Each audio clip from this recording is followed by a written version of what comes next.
Hello everyone, welcome back to my YouTube channel. If you are new here, please subscribe for more tech reviews like this. And today we will be talking about mastering the Terraform import in AWS. And this will entail importing existing AWS infrastructure into Terraform state. And then what it does is it will move us from the manual management to automated way or automated governance. So what we'll cover today is going to be infrastructure landscape. I will be discussing the difference between the greenfield and the brownfield deployment strategy. The challenge that we always face, and then why we will need to be bringing in the existing resources under Terraform control. And then we will also discuss the two import methods, and then we will talk about the best practices and then the key consideration and common use cases. That's what we will be talking about today. So let's go ahead and discuss about the greenfield. The greenfield is just think about this. When you are coming in, there is no infrastructure at all. You are starting everything from the scratch. This will definitely give you some sort of the design control. So you, as an engineer, you have the privilege to design and then design your architecture the way you want it, and then you are also able to implement infrastructure as code from day one. And then the state management, obviously, if you're starting from scratch and you're standing it up with infrastructure as code, especially with Terraform, you will have to manage the state through the state file, or if it was in CloudFormation, you probably will have to manage that through the CloudFormation console in AWS. Brownfield, it will be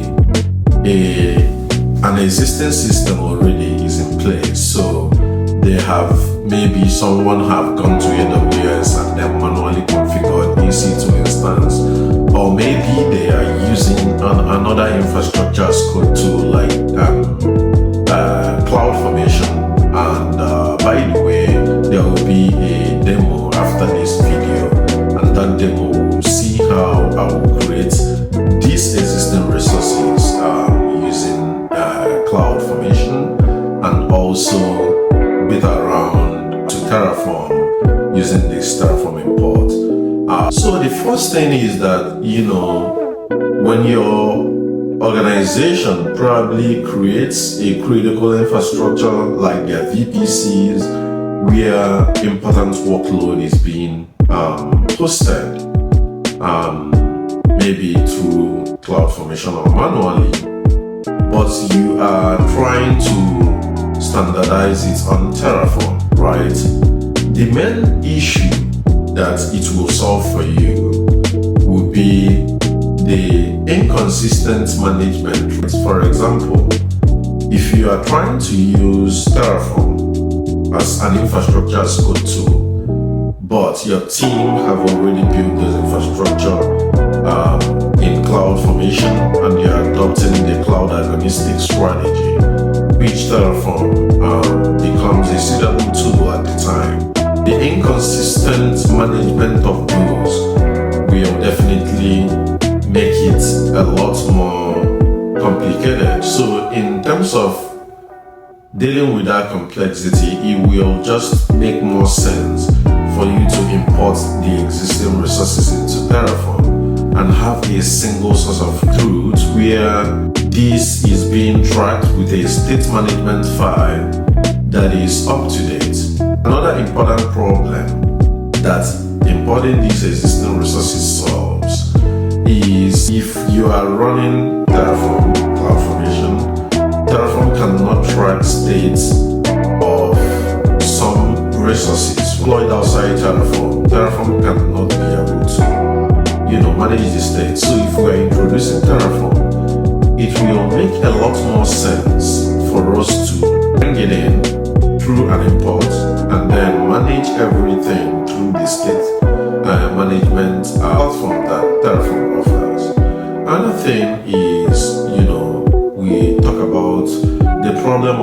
configuration drift and the risk around it. When we make manual changes, we won't be able to dictate it unless we go through things like the CloudTrail or maybe CloudWatch, to be able to dictate it. Or if we correct some things, right, in our infrastructure or in the pipeline, a drift might occur. And what is drift, right?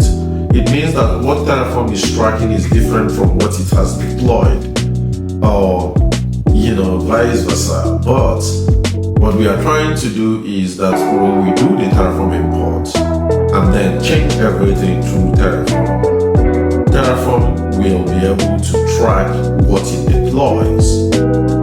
But if you are using Terraform and then some other thing, that might be working, but at the end of the day, there might be a place where the VPC serving this subnet or the VPC that this subnet is using was deployed in CloudFormation and the subnet is being deployed in Terraform.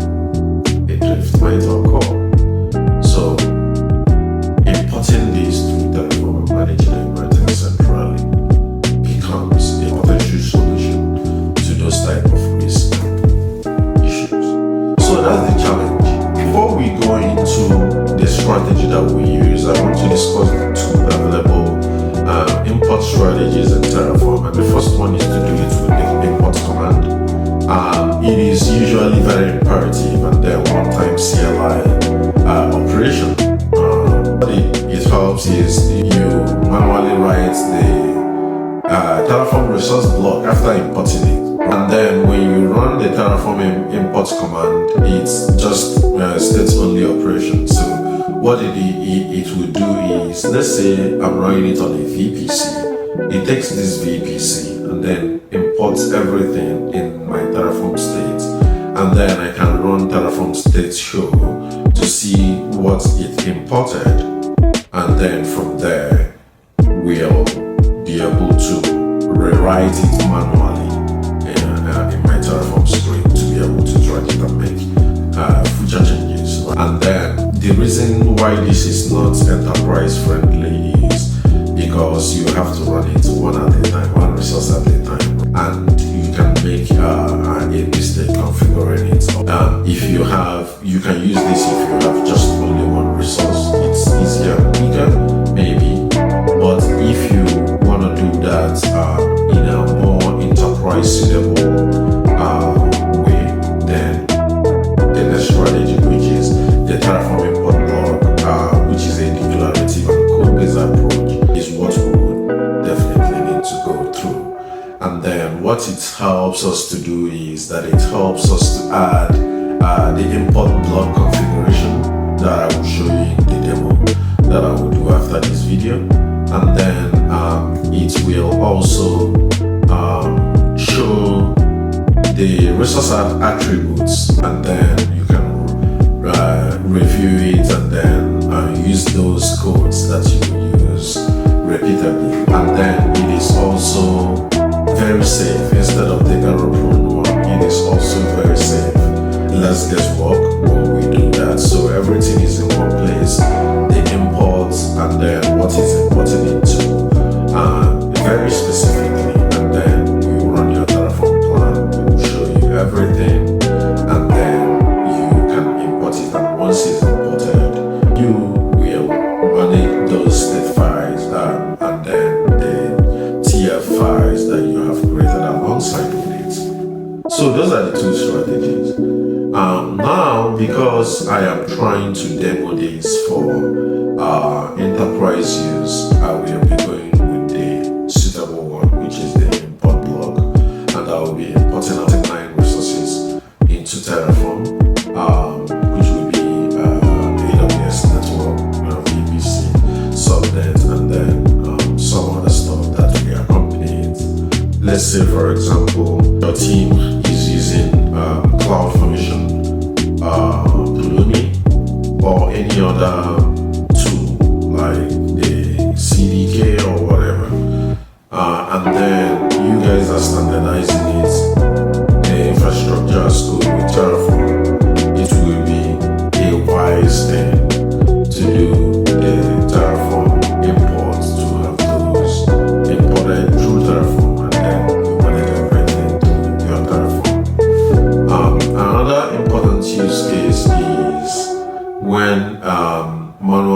resources being created via the AWS infrastructure as code, and then we want to adopt those resources that we have created manually. We can definitely use this, import them, clean it up as we want it, have it stored in our Git, and helps us to be able to run it more as infrastructure as code, and then enjoy the benefit that comes with it, which means we can run it in a CD pipeline, which means we can run it as code, and then which also means that we can deploy it and track it. Third import use case is code refactoring. Moving resources between state files or renaming within configuration will entail you to actually have a code base where those will be made. And if we do this importation, or if we are looking for a tool that supports us to do those importation, modify what we have imported, I believe that this Terraform import will be a suitable solution for that use case. Let's do the demo preview. And then what I'm trying to import is the Terraform VPC. First step will be to create those existing resources environment using the AWS CloudFormation template.